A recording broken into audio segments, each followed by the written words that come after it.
Olá, plugados e plugadas. Espero que esteja tudo bem por aí. Mas se caso tiver alguém com o nariz escorrendo, tosse, respiração curta, se você tem criança em casa e isso tem chamado a sua atenção, esses podem ser sintomas de bronquiolite.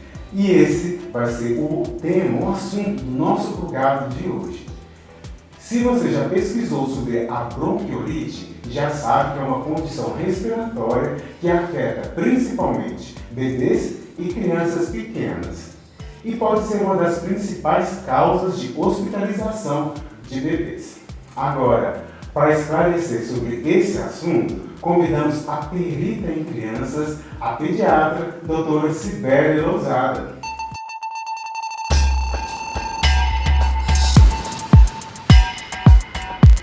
Ei, doutora, tudo bem com a senhora? Tudo bem com você. Muito bem, obrigado, doutora. Tá bom. E para começar, já é um prazer poder entrevistar a senhora e principalmente falar de um assunto tão importante e que está sendo um pouco pesquisado e procurado e mencionado por aí também, né, doutora? Com certeza, eu te agradeço pelo convite, pela oportunidade, de estar aqui, é sempre um prazer.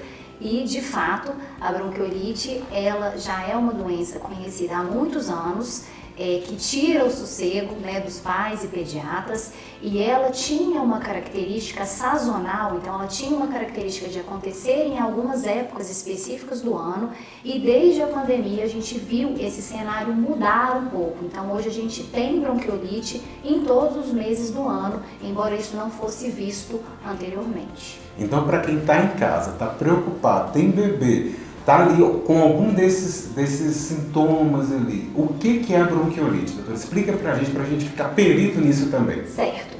A bronquiolite é uma infecção viral que acomete a parte mais delicada dos pulmões dos bebês, que são os bronquíolos. Essas estruturas são uma continuidade dos brônquios, que são os responsáveis pela distribuição do ar nos pulmões. Ela é causada por vírus respiratório, sendo que o mais conhecido é o vírus sincicial respiratório. Mas outros vírus também podem causar a bronquiolite, como o adenovírus, o rinovírus, o vírus da influenza, parainfluenza, entre outros vírus. A senhora já está mencionando para a gente que ela é viral, então. Exatamente. Né? Na grande maioria das vezes é uma doença causada por vírus, por isso o nome bronquiolite viral aguda. E como eu estou em casa com o meu bebê, o pai, a mãe, a tia, a avó, quem está cuidando do bebê, está ali preocupado. Aí olhou para a criança, como que ela vai saber se está com bronquiolite, doutor? Será que tem uma explicação se a senhora dá para a gente? Sim. Como a bronquiolite é causada por um vírus respiratório, os sinais e sintomas se iniciam como um resfriado comum.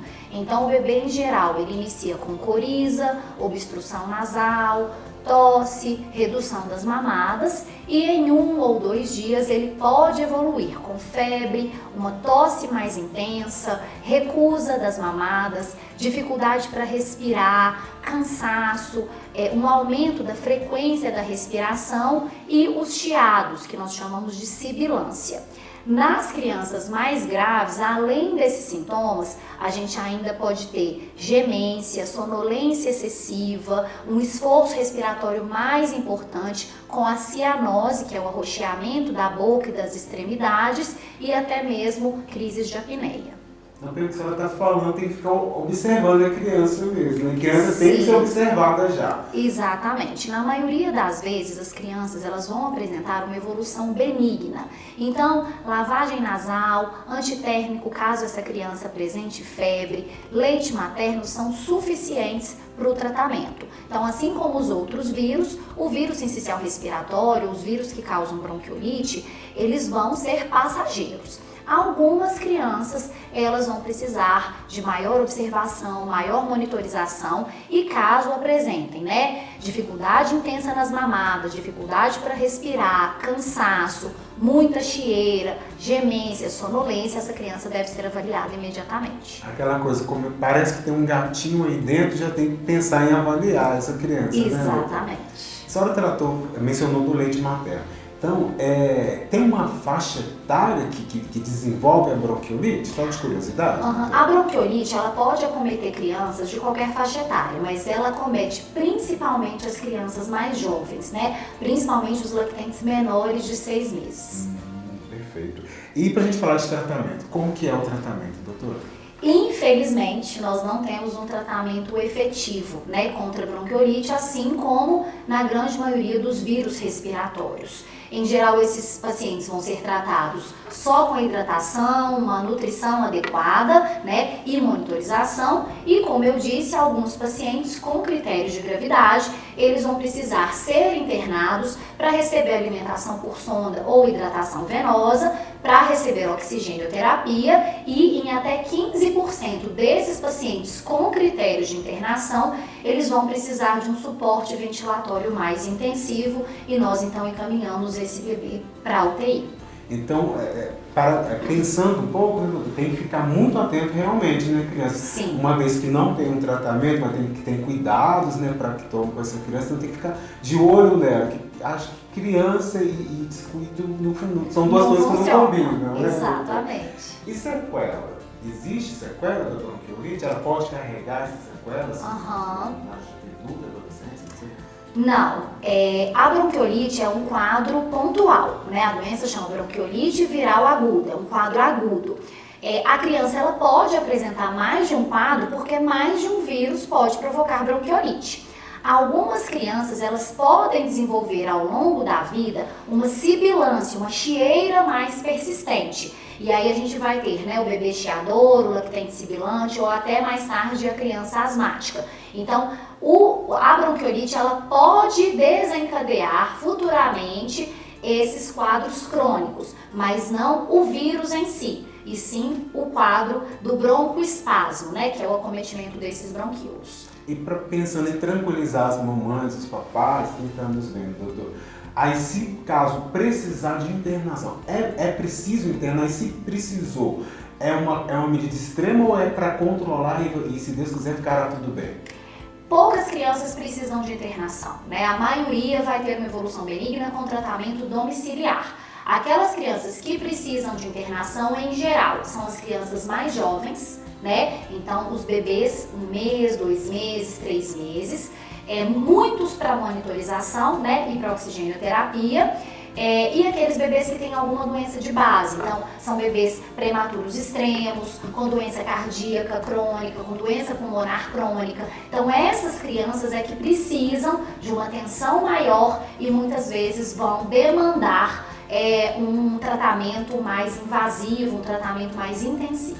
Então, pelo que a senhora está comentando, realmente, né, estar sempre de olho vai ser uma das medidas mais importantes com as crianças, né, doutor?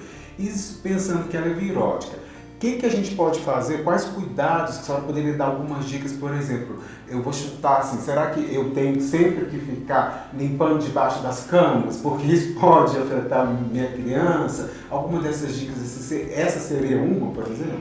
A prevenção é sempre o melhor caminho, né? Então é recomendado que as crianças menores, principalmente as menores de 6 meses, os prematuros extremos, os cardiopatas e pneumopatas graves, eles não tenham contato com crianças e adultos com sintomas respiratórios, porque essas crianças e adultos às vezes vão apresentar quadros leves, mas que nessas crianças menores ou com comorbidades, né, esse vírus vai provocar um quadro muito mais florido, muito mais abundante. É muito importante a higienização correta das mãos ao tocar nessas crianças, né? Porque a gente também pode carregar esses vírus pelo contato.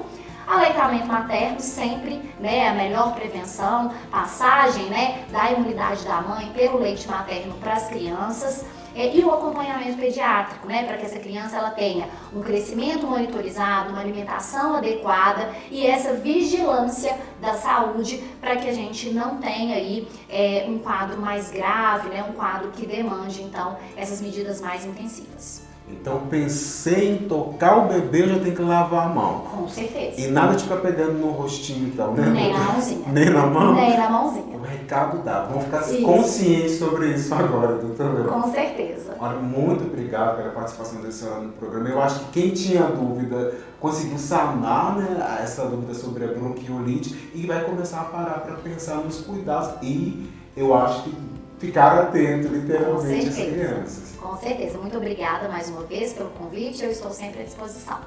Obrigado. Muito obrigado por continuarem comigo e com a doutora Sibeli até aqui. Olha só, caso a sua criança tenha sintomas de bronquiolite, é necessário procurar um especialista para diagnóstico e tratamentos corretos, viu? E posso te pedir uma coisinha? Se você ainda não é inscrito em nosso canal, se inscreva para acompanhar os nossos conteúdos sobre saúde e bem-estar.